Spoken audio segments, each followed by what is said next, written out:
자, 안녕하세요. 특급입니다. 자, 여러분들하고 오늘 볼 주식은 이재명 관련주들에 대한 얘기를 할 거예요. 그래서 이재명 관련된 주들을 오늘 좀 얘기를 할 건데, 지금 현재 상황이 어떻게 되는지 좀 대략적으로 여러분들한테 말씀드리겠습니다. 자, 일단은 한번 볼까요, 여러분들? 자, 일단 첫 번째로, 제가 예상한 대로, 자, 제가 예상한 대로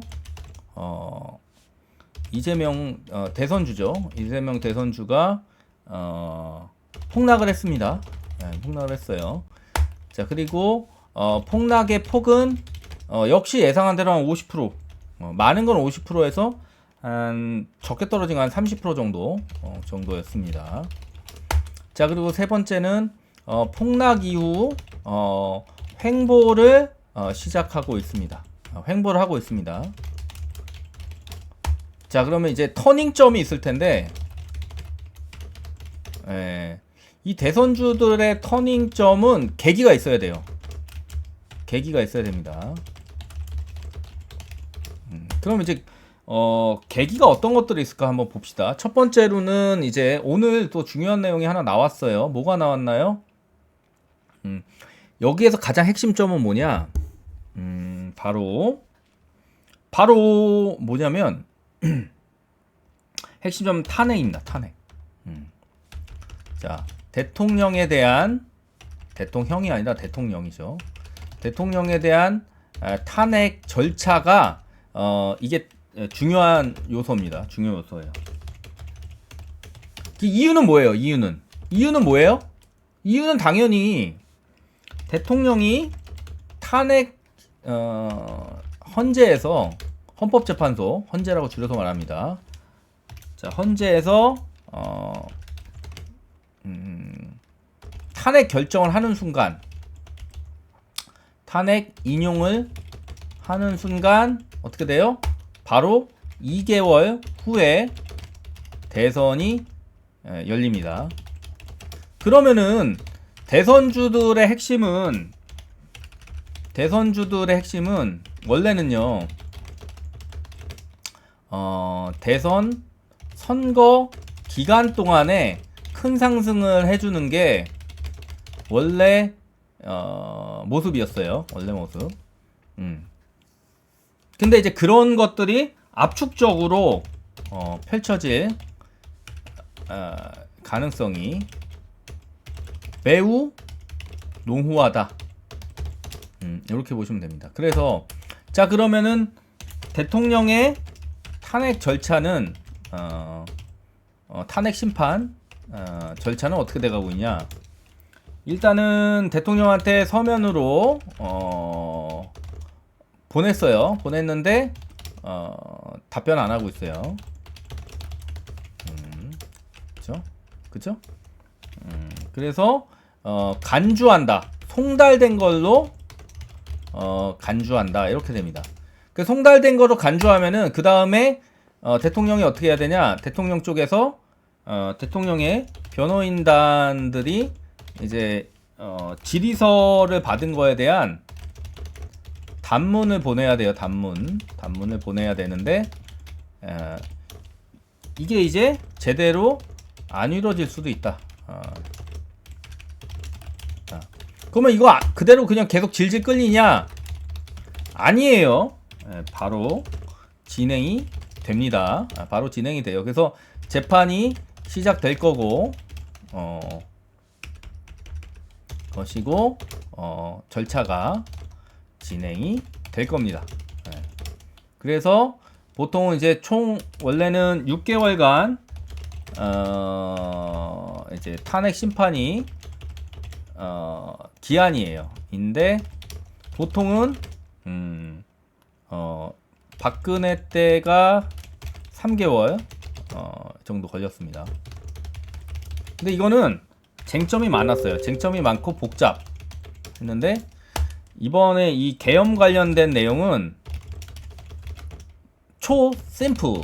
초심플합니다. 아주 간단해요. 아주 간단합니다. 이렇게 보시면 돼요. 자, 그래서 이제 여러분들 이제 생각하셔야 되는 게 뭐냐면, 탄핵 절차 들어가면 오래 걸리진 않을 거다. 오래 걸리진 않을 거다. 이렇게 보여지고, 그 다음에 탄핵 심판관들, 지금 3명이 임명되어야 돼요. 3명이 임명되어야 되는데, 근데 어쩌고 있어요?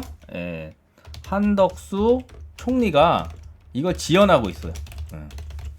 자, 그래서 이거 어떻게 되고 있어요? 오늘 이제 나온 내용이 뭐예요? 이걸 지연하니까 어떤 식으로 대응을 했나요? 어떤 식으로 대응했어요? 이 절차를 지연을 하니까 어떻게 했습니까? 보여드리면, 자, 이거를 지연하니까 어떻게 했어요?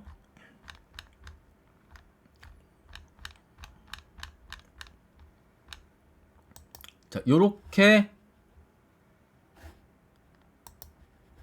대응을 했습니다. 자, 그래서 총리에 대한 탄핵도 바로 들어가요. 총리에 대한 탄핵도 들어가는 겁니다. 이렇게 탄핵을 바로 진행을 해요.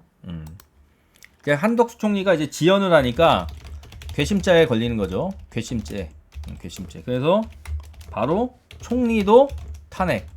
근데 이게 당연히 탄핵에 들어갔어야 돼요. 왜냐면 내란죄에 사실은 가담한 공모자에 속하기 때문에 당연히 이제 이렇게 총리도 탄핵 빨리 들어갔어야 돼요.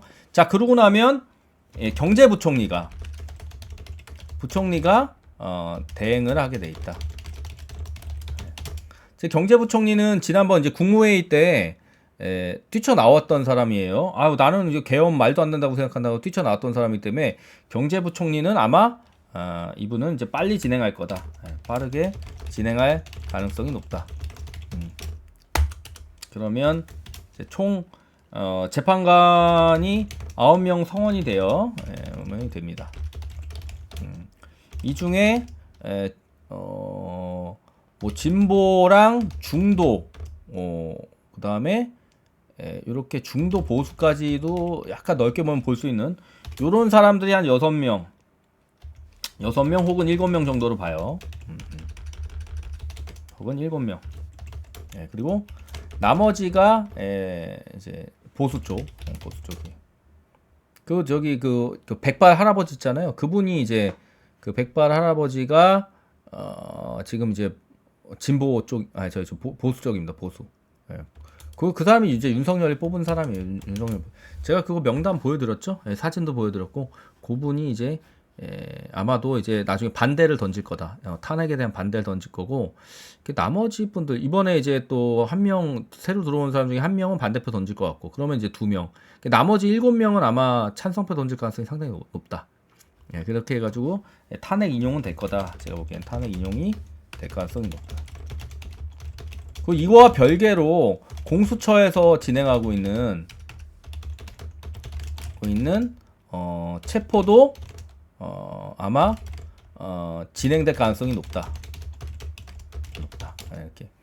이렇게 보시면 됩니다. 이런 식으로 이제 되기 때문에, 그러면 이제 이렇게, 자, 그래서 결과적으로는 이제 이 진행 상황에 따라서 이재명 주는 등락을 하게 될 거다. 이렇게 보시면 되고, 그 다음에 약간 리스크는 뭐냐면 이재명의 사법 리스크. 그래서 선거심 2심 공판이 지금부터 한 2개월 좀 넘으면 해야 돼요. 그래서 이제 원래는 3개월인데 좀 지났으니까 대충 2개월, 한 20일 남았을 겁니다.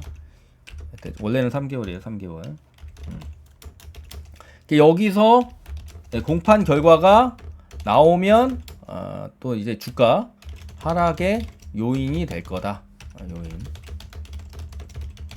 그래서 요런 순서로 갈 거다. 그래서 결국에는 탄핵 절차가 먼저냐, 혹은 이재명 사법 리스크라고 하는 선거심 공판이 먼저냐, 요거에 따라서 이거에 따라서 주가는 급등과 급락을 보여줄 거다. 여러분들은 저기 그 선거심 공판 나올 때까지 들고 있으면 안 된다. 들고 있으면 안 된다. 이런 관점 보세요. 그러니까 지금 제가 보는 관점은 뭐냐면, 자 보여드릴게요. 이제 지금부터 제대로 된 분석을 합니다. 이제 사실 지금부터 분석해요.